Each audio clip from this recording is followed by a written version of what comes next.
கர்ப்பத்தில் நெளிந்த உன்னை நுட்பமாய் தொட்டு ரசிப்பா பேதை போல் அவள் இருப்பா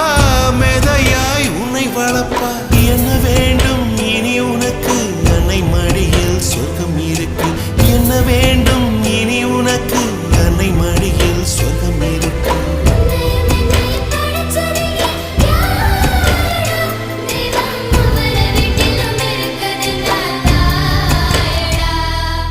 ஆசைப்பட்ட எல்லாத்தையும் காசிருந்தா வாங்கலாம் அம்மாவை வாங்க முடியுமா நீயும் அம்மாவை வாங்க முடியுமா